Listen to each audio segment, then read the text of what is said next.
monsieur, bonsoir. Je suis ravie de vous retrouver pour cette nouvelle édition. Je vous invite aussi à la relayer et à cliquer sur le pouce en l'air pour améliorer le référencement. Été comme hiver, c'est toujours aussi efficace. Nous commencerons ce journal avec la fracture de l'Occident après la cérémonie d'ouverture des Jeux Olympiques de Paris. Le spectacle a fait réagir toute la planète et n'aura sans doute pas fait briller notre pays sur la scène internationale. Une nouvelle occasion manquée. Nous parlerons un peu de sport ensuite à l'occasion de l'affiche olympique exceptionnelle pour le tennis, un tournoi qui pourrait entrer dans la légende.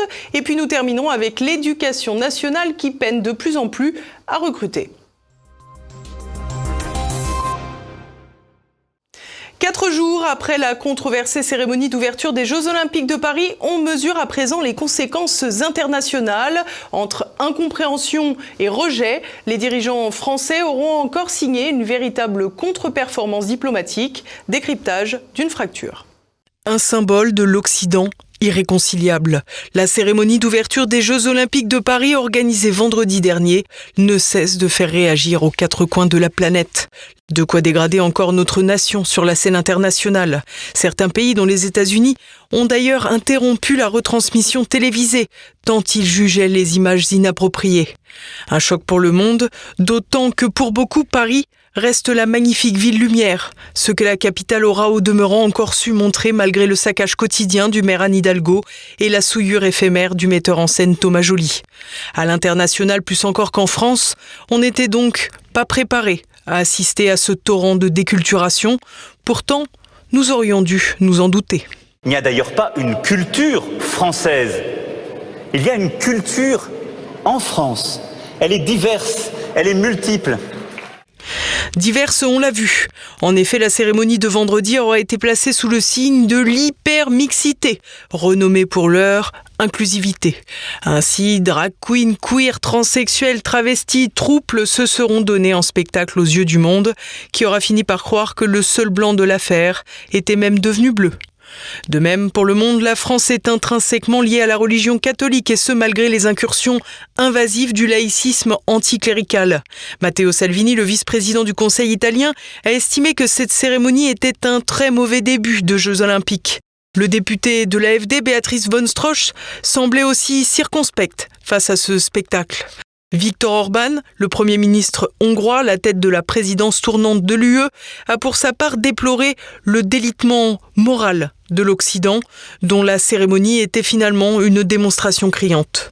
Le patron du Fidesz aura également estimé que notre pays s'était montré tel qu'il était.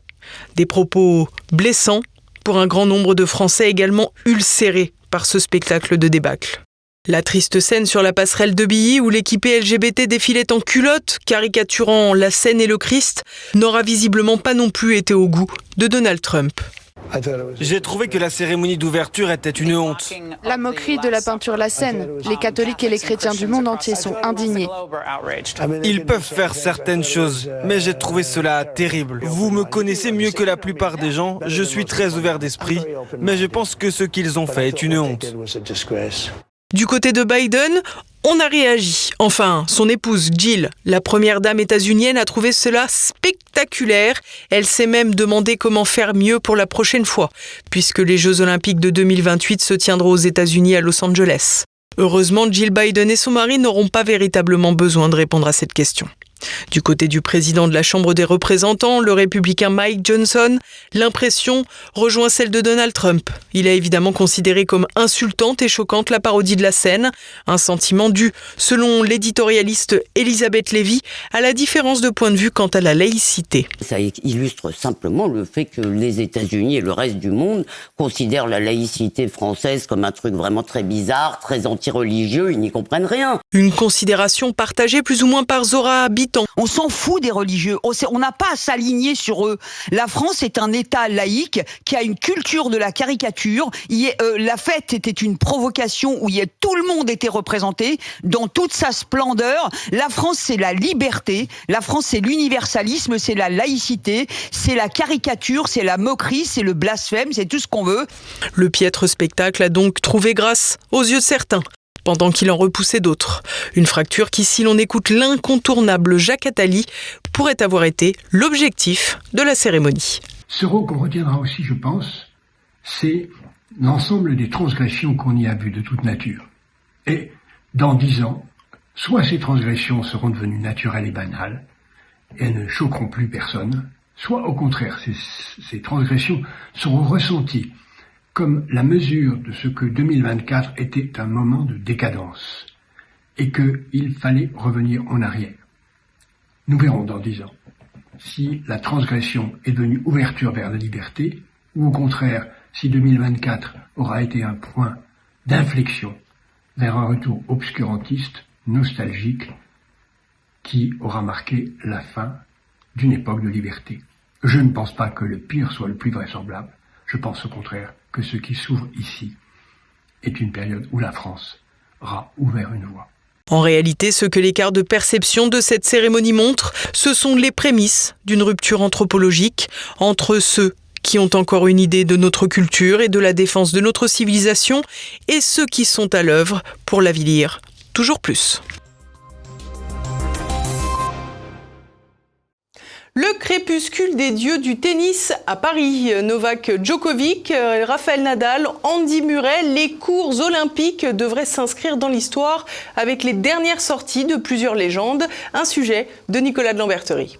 Une ère de près de 20 ans du tennis se clôture à l'occasion du tournoi olympique de Paris. Les spectateurs parisiens ont en effet probablement vu l'Espagnol Rafael Nadal, 38 ans, se produire pour la dernière fois en simple sur les courts en terre battue parisien. Celui qui a remporté 14 fois le tournoi de Roland-Garros est en effet miné depuis plusieurs années par les blessures, même si à vrai dire, nombreux étaient les observateurs qui ne pensaient pas le voir jouer au-delà de ses 30 ans en raison de l'intensité physique de son jeu. Le roi de la terre battue, qui n'a presque plus joué depuis 2 ans, a fait des Jeux Olympiques de Paris son dernier grand objectif. Aligné dans un double très attendu avec son jeune compatriote Carlos Alcaraz, Nadal a une chance de clôturer en apothéose sa carrière. S'il ne s'est pas encore officiellement prononcé sur sa retraite, il n'est pas exclu qu'elle arrive en septembre, lors de la Laver Cup, un tournoi d'exhibition organisé par son ami et rival légendaire Roger Federer. Quant au tournoi de simple, Nadal a sans surprise été éliminé au 2e tour par son autre grand rival, le Serbe Novak Djokovic. Ce dernier a au cours de sa carrière pulvérisé tous les records du tennis et remporté à plusieurs reprises tous les grands tournois du monde. Tous, sauf un, et à vrai dire celui qui tient le plus à cœur pour celui qui ne cache jamais son patriotisme serbe et son attachement à l'orthodoxie, l'or olympique. Djokovic, qui a échoué à 3 reprises en demi-finale des Jeux Olympiques, vit très probablement à 37 ans sa toute dernière chance de décrocher le seul titre qui manque à son immense palmarès. Sa victoire contre Nadal, pour le 60e affrontement entre les deux joueurs, un record absolu, bien qu'attendu, pourrait lui donner la confiance nécessaire pour aller enfin au bout de son rêve, même s'il devra probablement pour ce faire se défaire de joueurs qui ont plus de 15 ans de moins que lui. Une autre légende du tennis mettra pour sûr un terme à sa carrière après le tournoi olympique, l'Écossais Andy Murray, qui a été le 4e homme du quatuor constitué avec Federer, Nadal et Djokovic, à dominer le tennis des 2 dernières décennies. Adulé dans son pays pour avoir sorti le tennis britannique du néant depuis Fred Perry, double champion olympique et double vainqueur de Wimbledon, blessé à la hanche à partir de 2017, il a repris sa carrière après 2019 en jouant avec une hanche métallique. Aligné uniquement sur le tournoi de double olympique cette année, Murray a repoussé in extremis de quelques jours sa retraite en sauvant 5 balles de match consécutives lors du premier tour. Il est aligné aujourd'hui au second tour de double avec son compatriote Dan Evans. Enfin, côté français, la probabilité de ramener la moindre médaille est extrêmement faible, puisqu'au second tour, il ne reste déjà plus qu'un joueur en simple, une paire de doubles masculins et une paire de doubles féminins. Mais en attendant que de nouvelles générations reprennent le flambeau des succès du tennis français, les spectateurs pourront donc se consoler en admirant la dernière sortie des légendes de ce sport. L'éducation nationale continue de dégringoler. Cette année, les concours de recrutement des enseignants n'ont toujours pas fait le plein, mais comme d'habitude, la Macronie est autosatisfaite. Le point avec Renaud de Bourleuf. Bien entendu, la rentrée est préparée. Vous savez, la rentrée de 2024, elle se prépare depuis 6 mois, donc elle est prête. Oui, il y aura des professeurs devant toutes les classes à la rentrée. Une fois de plus, la Macronie s'attribue de bonnes notes. Fin juin, le ministre de l'Éducation nationale, Nicole Belloubet, affirmait qu'il y aurait assez d'enseignants dans le secondaire pour la rentrée de septembre. Les résultats tombés mi-juillet ont plutôt fait l'effet d'une douche froide. 3401 postes de professeurs n'ont pas été pourvus à l'issue des concours, toutes catégories confondues. C'est le cas dans 4 académies, Créteil, Versailles, la Guyane et Mayotte. Ainsi, à Versailles, plus grande académie de France avec environ 1 million d'élèves, ce sont près de 4 postes sur 10 proposés au concours qui restent vacants. Et non content de ne pas parvenir à régler le problème, la Macronie semble au contraire l'avoir aggravé. L'Organisation de coopération et de développement économique, l'OCDE, a lancé l'alerte dans une étude publiée en décembre 2023. Selon ce rapport, en 2022, 2 élèves sur 3 étaient scolarisés dans des établissements entravés par un manque de personnel enseignant. En 2018, les proportions correspondantes étaient seulement de 17%. Ce mois de juillet, après les résultats des élections législatives et la relégation du gouvernement aux affaires courantes, Nicole Belloubet regrette que la réforme du recrutement des enseignants ait été interrompue par la dissolution de l'Assemblée nationale. La mesure consistait à ramener le concours du professeur des écoles à Bac+3 au lieu de Bac+5, un détricotage d'une décision de la Macronie datant seulement de 2 ans. En effet, en 2022, le passage du concours était passé de Bac+4 à Bac+5. Il reviendra donc à la case départ à Bac+3, une décision qui rime donc avec une baisse inévitable du niveau des candidats à l'enseignement. De quoi alimenter le véritable problème de l'éducation nationale, à savoir son manque d'attractivité. En effet, si les candidatures fondent comme neige au soleil tandis que les défections des professeurs se multiplient, c'est tout simplement parce que l'enseignement, naguère reconnu par la société, est devenu un véritable repoussoir pour les étudiants qui auraient un bon profil. Des salaires trop bas, une faible reconnaissance, des agressions, un dénuement matériel, la vétusté de certains locaux, autant d'éléments qui poussent les jeunes qualifiés à éviter la filière, pendant que d'autres la considèrent comme une voie de garage. Une tendance en forme de cercle vicieux qui devrait donc s'aggraver tant qu'une véritable réforme en profondeur ne mettra pas un coup de pied au postérieur du mammouth. Et partons à présent faire le tour de l'actualité en bref.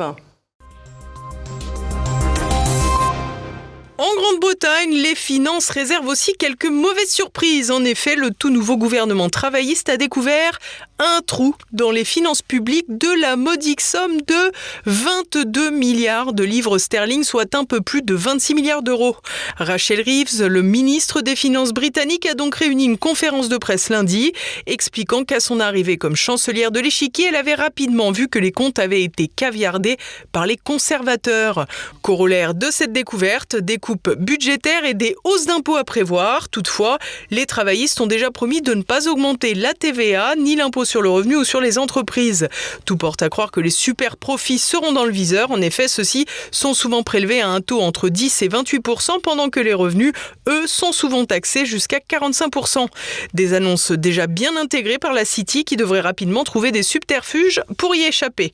En revanche, les travaillistes pourraient aussi décider de cibler une hausse des frais de succession, notamment en supprimant certaines exonérations. Une manœuvre bien connue en France puisque les successions sont souvent synonymes de spoliation des biens familiaux par l'État. Retour en France, décidément la gestion des finances n'est pas leur fort non plus. La Cour des comptes vient d'épingler l'Élysée pour l'explosion de son budget réception. Selon l'institution, le budget 2023 est en déficit de 8,3 millions d'euros.